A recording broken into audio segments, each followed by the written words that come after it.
ndumva mfite igitekerezo cyo gucuruza ibitenge nanjye. Ati wasaze ntagiyo nama nayikugira. Icyo nicyo gitekerezo cy'ubupfu wabufashe mu buzima bwawe uzicuza. Nukuri kw'Imana ya baba we twarashize buri ati nanjye nabuze uko mbivamo ariko ndashaka kibaza none se ko atarabivamo. Kane wamaze kumubumbi 400 mu myaka 6. Ubwo ndi 600 zaza nko mu myaka 12 wenda iri imbere. Guys, uretse ubugome amafaranga uhaye umuntu gutyo uba wumva yamumarira iki? Niba ubona ibintu byawe bitagenda ku buryo wumva nujya kuguza umuntu amafaranga azaba ari nko gufata amafaranga undi mwana ukatera inyoni nduzi ko ariko nabyita kucyuguza. Wakukuje mu bintu byawe cyangwa wagujije banke ugakukuza mu bintu byawe ukarwana nabyo pa kubyubatse urajya kuguza abantu uzi neza ko kubishyira bitazagukundira ngo bigende gute. Twese tukajya tubimfura koko. Kandi shabura ni gake abantu bavugisha ukuri bari muri business bitari kugenda. Ahubwo bari muri business bitari kugenda nibo batubeshya ko ibintu bimeze abari muri business ibintu bitagenda nibo bajya bakatwemera bakatwereka ko ari abantu byagezeyo byaciyemo byarakomeye cyane. Noneho abari muri business bitagenda bo nakabarimo bigenda bo yumubajije akubwira yo umva ko nshaka kuza gucuruza ibitenge urabyumva ute? Ese urumva iyo ide yanjye yishyigikiye?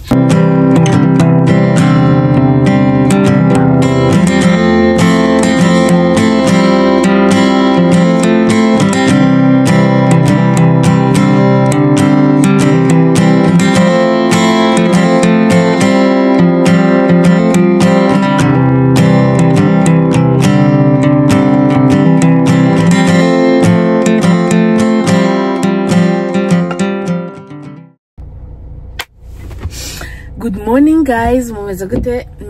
Nizakomeze neza, nanjye meje neza cyane ndashima Imana. Mvuye kujyana mweza ku ishuri. Natekereje ndavuga ntabaganiza inshuti zanjye. Nizere ko mumeze neza nanjye meze neza. Mfite umunaniro ariko nta kundi. So, ngaho rero mumbwire. Uyu munsi ndashaka ko tuganira. Impamvu ni cyane nyine ndategereje ntonze umurongo dore. Ngiye kogesha imodoka ndi ku murongo n'ubundi aho nogesha n'impande y'ishuri rya Mwiza. Ndamudepoje ngiye gutonda umurongo hano kuri iki kinamba. Noneho ndavuga se waganiriza abantu tukaganira. Guys, hari ikintu cyangwa tuganira aho ngiye namwe. Ndashaka ko tuganira ku bantu bitwa barusisiranya uno muntu. Barusisibiranya agene cyeza comportement z'umuntu narangiza nyine nkumva biransekeje.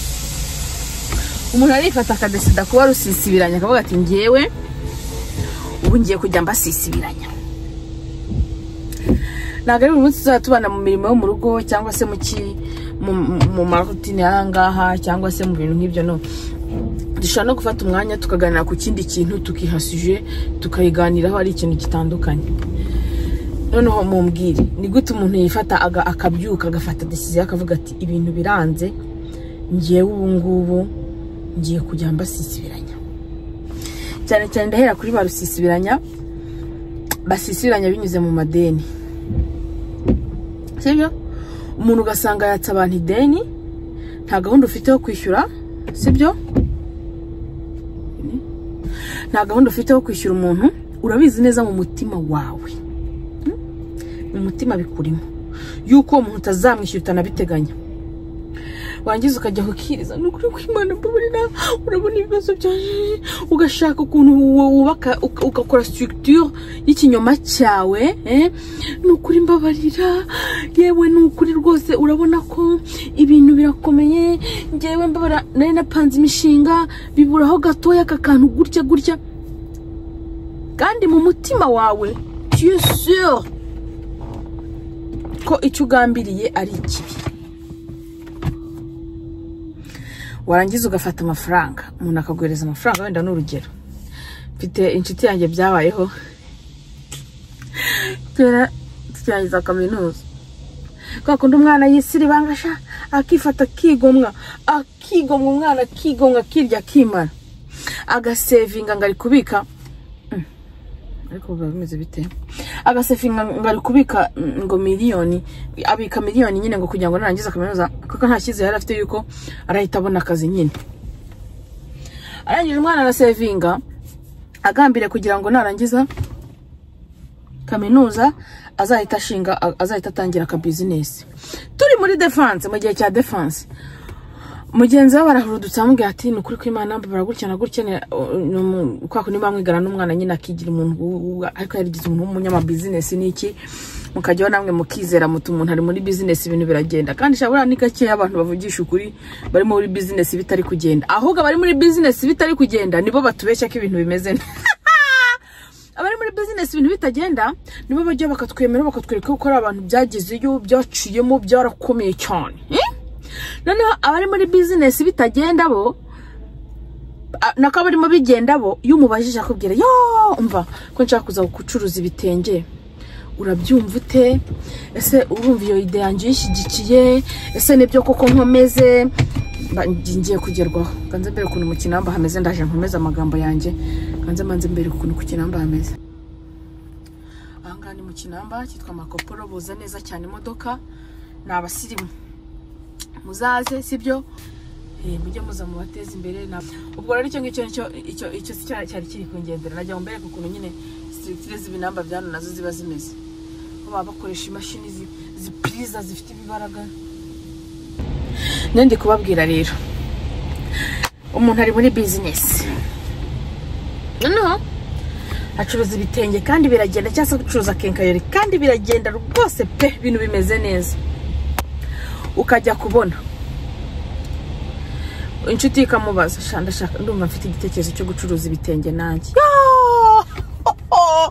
ati wasaze kagiyo nama nayikugira icyo nicyo gitekerezo cy'ubupfu waba ufashe mu buzima bwawe uzicuza nukuri kw'Imana yababa we twarashize buri ati nanjye nabuze uko mbivamo ariko ndashaka kibaza none se ko atarabivamo ko kadafata decision ko bimaze imyaka none se katera imbere ko tubona ibikorwa remezo byiwe byiyongera arubaka amazaragira guta abana barahindura ibigo bariga ku bigo none se kandi ukabizi ko umuntu aranyine ukora muri famille nukuvuga ngo obviously birigaragaza ko business igenda ariko ntashaka kwemera ko igenda abo n'abantu bakora muri business ako karerwa nakagarukaho mujye muvugisha ukuri mujye mureka ahurunse nawe uri kundi muntu aro abantu baravuka buri munsi abantu bakora buri munsi baratera imbere buri munsi ntago ari ukuri umuntu aje ku isoko ntago bivuze ko business yawe yahomba kubera icyo kintu sibyo nuko ugako karakanyuzemo ati reka ati ntago byakunda ati aho atayura buyahombye urumva uwo abo n'abantu bakize business zigenda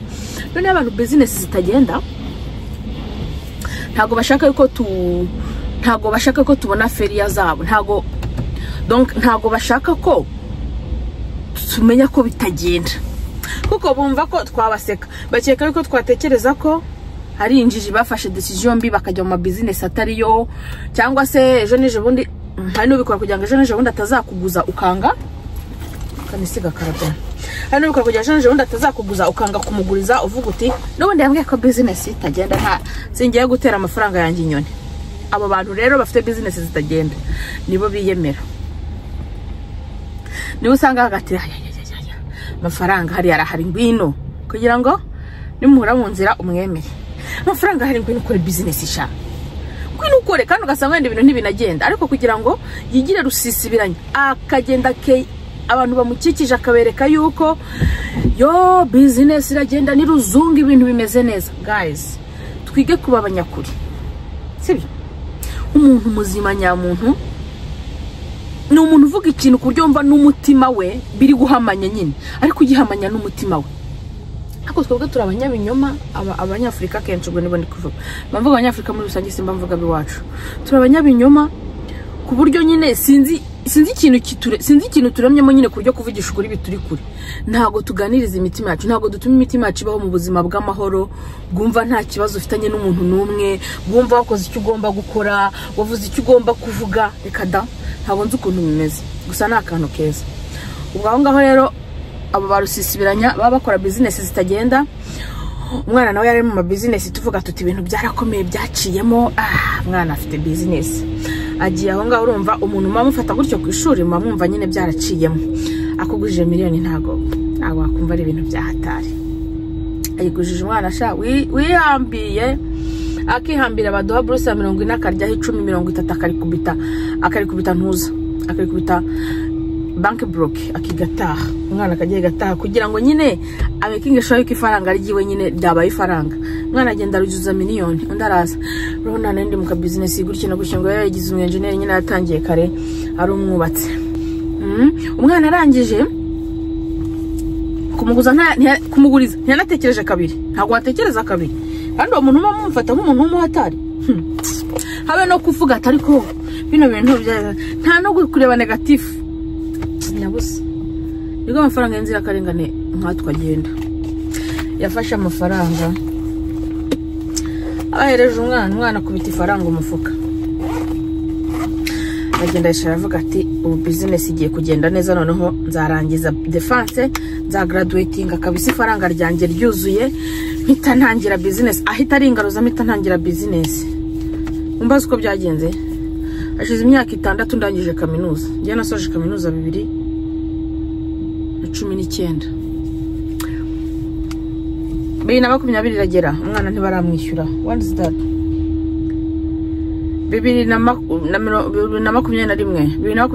2021 wamaze kumubumbi 400 mu myaka 6 ubwo ndi 600 azaza nko mu myaka 12 wenda iri imbere guys uretse ubugome amafaranga uhaye umuntu gutyo uba wumva yamumarira iki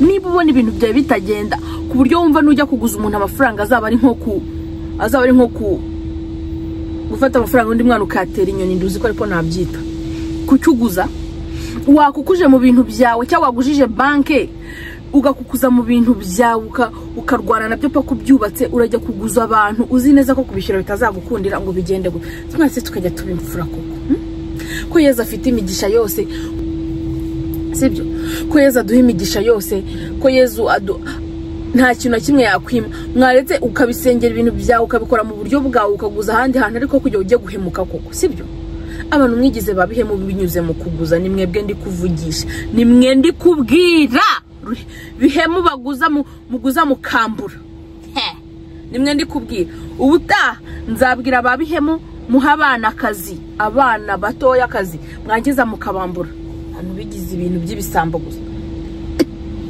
kandi abo ngabo kenshi ugasanga n'abantu bafite ubushobozi ariko ugasanga kwishyura umwana umukorera akazi ko mu rugo 2020 ni ikibazo mwebwe sindi kubavuga uyu munsi speech yanyu nzayitegura ubutaha uyu munsi ndi kuvuga kuri abo bantu babihemu baguza amafaranga batabashije kwishyura kucyuguza kuki nta bumuntu kuki ubumuntu mwabubuze kuki wagiuka guza banki noneho wowe wazayabura ugahangana nayo aho kugira ngo ujye kuguza umuntu w'inzira karengane ahinduka inzira nduzika bita inzira karengane ugiye kuguza umuntu ntazi iyo biva niyo bijye byo kuguza nta kintu yabikoraho nta kundi kuntu yabigenza nta kintu agari ikintu cyiza sibyo mureke tujye twiga kuba abantu mureke tujye twiga kuba abantu barangwa n'ubumuntu mureke twige kuba abantu bafite ubumuntu abantu bashyira mu gaciro sibyo dukora ibintu byacu nkatwe ibintu byo kujya kwifata tugafata abandi bantu tugatuma ubuzima bwabo butikira mu bwacu dufite abantu benshi bafite iterambere risigara inyuma binyuze ari inzira karenganiza abandi bantu binyuze ku bandi bantu dufite abantu benshi batinda gutera imbere binyuze ku bantu babaguza bakananirwa kubagaruza amafaranga ngo bakore imishinga yabo cyangwa se binyuze ku bantu babaha akazi bakananirwa kubishyura ngo nabo bagira ibyo bigerera umva reka mbabwizwe ningera kubambura abakozi babakoreye ubwo sindi kuvuga abaguza abambura abakozi mwebweho bafite speech irambuye mureke abanyarwanda n'abarundi na Afrika muri rusange mureke turangwe n'umuco w'ubumuntu mureke turangwe n'ubumuntu buzima mureke turangwe n'urukundo turangwe no gukora ibintu bisobanutse ku buryo uca ahantu abantu bose bakagira dufite abantu none biciye ku miryango akavuga ati kama mbaye akavuga ati nzaba nyiranda rwemeye niba shaka bajya banyita umwambuzi aho nciye hose ariko nuko akamiramiza nta soni ibiki byo ngi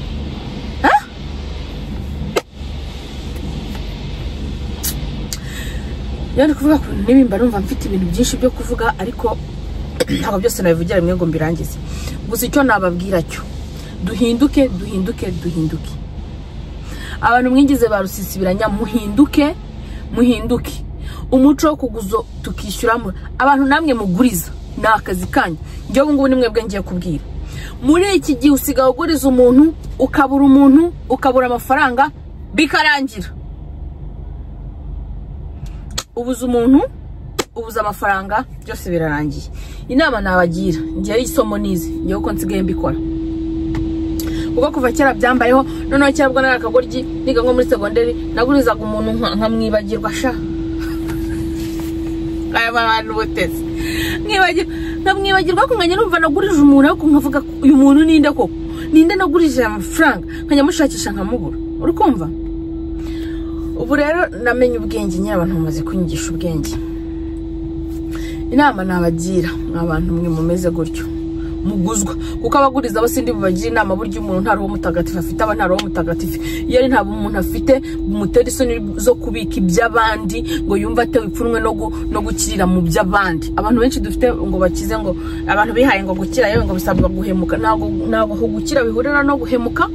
Ushobora gukira kandi utahemutse rwose bigakunda, sibyo?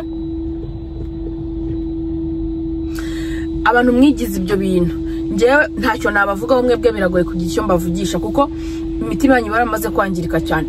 Ahubwo ndashaka kuvugisha abantu muguriza. Suko baremamo umuntu buke, suko baremamo ubugome, suko baremamo ibiki. Ariko ndababwe nkurikije aho isi igeze ubu nta muntu wo kwizerwa ugihari. Niba umuntu akusha mbanze niba okay umuvandimwe biterwa nuko mubanye kuko umuvandimwe burya abahari umuvandimwe. Aho nyine ntacyo nahindura ariko niba umuntu ari rubanda cyase simbizi ngo ni inshuti nibiki ngo n'umuvandimwe n'umuvandimwe reka muvuge ko nawe ntibikwiriye. Niba uri umuvandimwe wanjye ntabwo bivuze ko ugomba kunsubiza inyuma. Uko ntegetswe kukwihanganira nk'umuvandimwe wanjye niko nawe utegetswe kungirira impuhwe nk'umuvandimwe wanjye. Uko ntegetswe kumva ko natwara ibintu gake kuri wowe nk'umuvandimwe wanjye niko nawe utegetswe kumva yuko wakwishyira kuri pressure kugira ngo nyishyure nk'umuvandimwe wanjye kuko nkeneye ayo mafaranga kugira ngo nanjye ntere imbere. Ntabwo uri umuvandimwe mwiza ntabwo ufata amafaranga ngo yabike uteze ibikorwa byawe imbere ugenda wibagirwe ko hari amafaranga y'umuntu wafashe. Ubwo ntabwo ari ubuvandimwe nyabuvandimwe, sibyo? Icyo nagira inama rero ubu ngubu sindi bugira inama abaguza ndagira abaguriza. Niba umuntu akugurije ubu nta muntu wo kwizera uhari. Niba umuntu akugurije please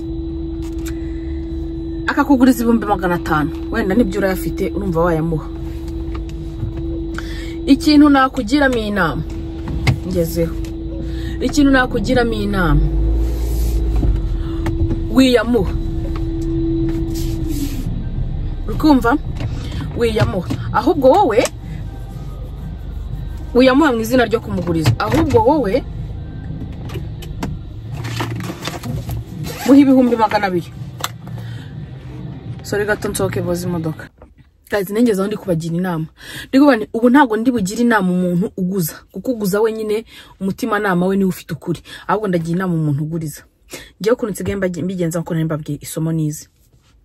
Niba umuvandimwe cyangwa se inshuti apana abavandimwe tuvukana mu nda babona ni exceptionnel. Ibyo biterwa n'amarangamutima yawe kandi nuko muno munabanye, sibyo? Ariko niba umuntu muri rusange angujije amadolari 500 amafaranga 500 kwa mbanze kashaka utanyishyura birashoboka. Abantu babaye babi umuntu aragutenguha kandi ari inshuti yawe pe. Yangujije 500 ngiye ukuntu nabikora nsigaye ntekereza kubikora. Agonguriza 500 ntukamugurize 500 ahubwo ujye uvuga ujye ushaka 200 niba bitewe nuko mubanye umuhereze. None uyamuhe uvuga uti aya 200 ndavuga nta 500 mfite ariko aya 200 nubwo yayanyambura nta kibazo ubuzima bwakomeza umutima ukeye. Ariko ufashe amafaranga yaguhindurira ubuzima urajye ugiye kuyaguriza umuntu wowe. Abantu bimitsi ibintu birakaze dia ibintu birakaze. Uretse umuntu wenyine ufite Imana mu mutima ufite roho mutagatifu ubaha Imana uzagaciro ko kubinyanga mugayo ku buryo roho mutagatifu mutegeka akamubuza mahoro akamubuza gusinzira umwuka wera akamubuza gusinzira kugeza ubwo yishyuye akamubuza gusinzira ndideni kandi afite amafaranga ku buryo umwuka wera kubuza kugura imodoka kubuza kukubaka inzu kandi ufite ideni ry'umuntu. Uretse uwo muntu ufite ubwo bumuntu wenyine abandi bose babaye babi kurya amafaranga y'abandi njye mba nibaza ahubwo ukuntu bigenda ukarya mugasinzira ukubaka business za mu mafaranga y'abandi ntago mba numva ko ntago nyine mba mbyimagine kuko mba mfite n'udufaranga tw'umuntu sinasinzira mba numva nta mahoro mfite mba numva ngera nawe ati niba umuntu akugurije 5 niba ari umuji wawe mukubite desa ariko umutima washyira mutaya ntazagaruka noneho ibyo bigufasha kumaniye uburyo bwo kubana nyine niyo yaguhejeje basa amahoro arakomeza agahinda kuruta uzamuha 5 yose uzingaza kugaruza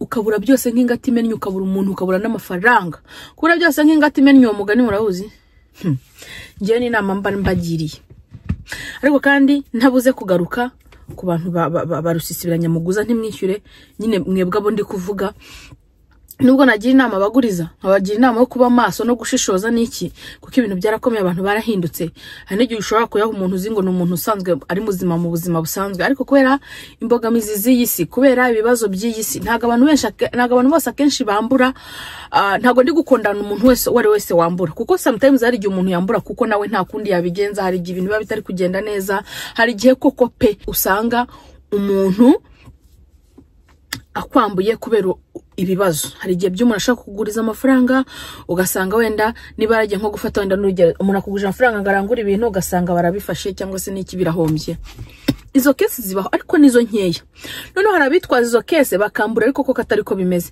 akagenda akagura imodoka kandi afite amafaranga y'umuntu akagenda kubaka inzu kandi afite amafaranga y'umuntu agahindura abana ibigo by'amashuri kandi afite amafaranga mwagiye mugira ubumuntu mureke ubumuntu buturange mureke tujye tubimfura mureke tube kubaho neza ntago sitegeko ko tuzajya mu ijuru ahantu hari ibiti by'imbuto zose tukajya dutembera muri jaride tudakora tutagira gute ntago numva ko iryo ari ryo juru ryonyine numva bibaye byiza ijuru twari viva turi hano ku isi aho ubaho ufite amahoro ukabona nta muntu n'umwe mufitanye ikibazo ukabana n'abashaka ko mubana kandi ukabana nabo uko babishaka uko bari gutwara ubuzima nawe nyine ukiha amahoro nyine ukaviva ubuzima bwawe kandi bufite umucyo budafitanye ikibazo n'umuntu n'umwe njye numva ibyo bintu byadufasha nukuri pe njye numva iryo naryo ari ijuru numva ari ijuru kubaho rwose ngiye cyuzo ngenda nkumva fieri nkatambuka nkumva ikirenge kirahagaze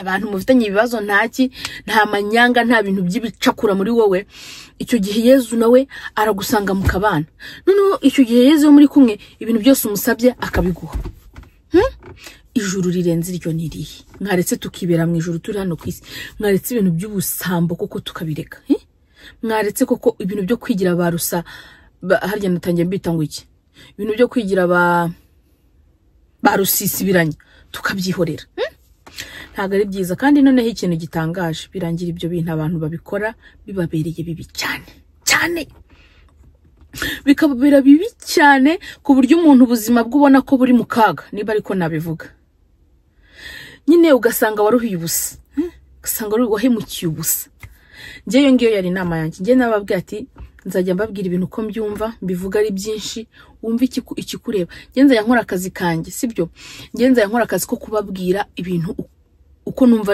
byakabaye bigenda nza nkora akazi ko kubahwitura no kubibutsa sibyo wenda nshaka kubwira abantu 50 umuntu mwakanyuma akavuga koko umugani wacyuzuye ibintu ntago ari byo reka ndekera ahangaha sibyo ngenza ajya mbibabwira ibyanjye bibe birarangiye ubwo ubuzima bukomeze nza mbibabwira uko mbyumva uko mbishaka nta muntu nkondanye sibyo nta muntu ntoje ikibi ariko ntoje abantu ndifuza ko abaguriza mushyiremo ubwenge mugira ubwenge kuko ibintu byarakomeye abaguza namwe vraiment mushyiremo ubumuntu sibyo sinon la vie est belle ubuzima buraryoshye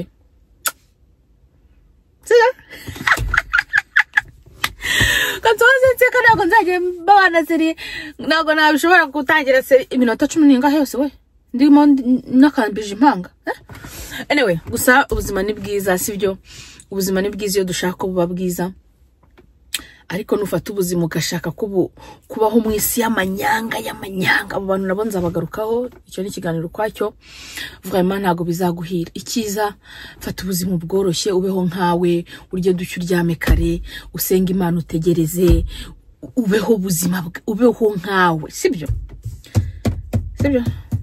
ureke kubakira ku bantu kuko akenshi birateranya iyo yari inama yanjye y'uyu munsi ndabifuriza kuba amahoro, ndabifuriza guhirwa, ndabifuriza imigisha.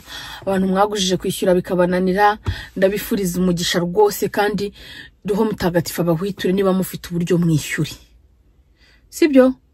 Abantu namwe mwagurije bakabambura, sometimes mujye mugerageza kumva abantu, ariko kandi tunanarize situation turebe hari igihe umuntu ko kabarengana, hari igihe umuntu aba nta atagize byamuyobeye nawe, sibyo? So ndabashimiye mwakoze kunkurikira, mureke tujye dukomeza tubane, sibyo? Dukomeze nyine ducanga so karako kanashaka kuvugaho ngayo nguko. Nsoza rero iki kiganiro ko n'uri nagitangiye turi hano ku Kinamba, hano kuri Marco Polo hirya. Ni Kinamba nkunda cyane, umva ntago bantumye kwamamaza, gusa ndabakunda bakora neza, sibyo?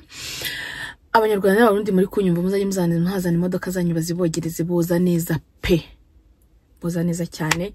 Ndaje bere kukuntu bagahindi baraga pyotoye. Buryo nende gufata feri sinzi ibintu basize amapine, nende gufata feri nkajye numva ngo biravuze, bigaragaza ko kabisa umva baba baryogeje bakaryoza koko. Nukuri mujya muzana imodoka zanyu muzoze kuri Marco Polo. Ni Kinamba cyiza, ndakibahafeye, ndahabarangiye, sibyo? Ikindi ni igiki nababwira, Imana ikomeze duhana umugisha, Imana ikomeze dushyigikire, duhe imbaraga itugirire neza, sibyo ngibyo? Ciao.